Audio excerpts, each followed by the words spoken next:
நம்பினவங்க துரோகம் செஞ்சிட்டாங்களா? அன்பானவங்க உங்களை விட்டு பிரிஞ்சு போயிட்டாங்களா? மலை போல நம்பியிருந்தவங்க கை விட்டுட்டாங்களா? சொத்து சுகம் எல்லாம் போய் இப்போது ரொம்ப மன கஷ்டத்தில் இருக்கீங்களா? முருகனை நினைங்க. முருகனை நினைக்கிறதுக்கே ஒரு ஞானம் வேணும். முருகனை நம்ம நினச்சிட்டோம்னாலே அப்போறதுலேருந்தே நம்ம முடிவு பண்ணிக்கணும்.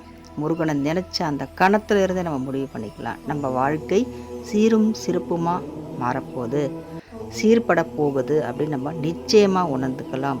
நம்மக்கிட்ட இருக்க கெட்டதெல்லாம் நம்மளை விட்டு போகும். நல்லவங்க யார், கெட்டவங்க யார் நம்ம கரெக்டாக தெரிஞ்சுக்கலாம்.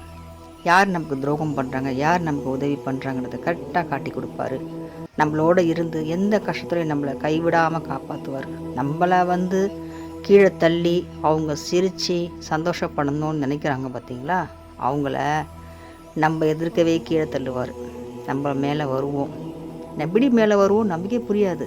ஆனால் எல்லா கதவும் அடைஞ்சாலும் முருகன் என்ற ஒரு வாசல் கதவு நமக்கு திறந்திருக்கும். அந்த ஒரு வாசல் நமக்கு சொர்க்க வாசல். அப்படி ஒரு வாசல் இருக்கும்போது எந்த வாசல் மூடினா என்ன, திறந்தா நமக்கு என்னங்க வந்துச்சு? நம்ம தலை நிமிர்ந்து வெற்றிவேல் முருகனுக்கு அரோகரான்னு சொல்லி நம்ம வாழ்க்கையை தொடங்குவோம். நிச்சயமாக நம்ம மட்டும்தான் ஜெயிப்போம். முருகர் பக்தர்களை யாரும் எதுவும் செய்ய முடியாது. ஏன்னா அவங்களுக்கு முன்னாடி நிற்கிறது வேலவன், சக்தி வேலவன் நிற்கிறான். அதனால் நம்மளை யாரும் ஒன்றும் செய்ய முடியாது. வேலவன்கிட்ட எப்படியாப்பட்ட யாராக இருந்தாலும், அசுரர்கள் இருந்தாலும் தோற்று தான் போவாங்க. அன்புக்கு மட்டுமே முருகன் கட்டுப்படுவான். வெற்றிவேல் முருகனுக்கு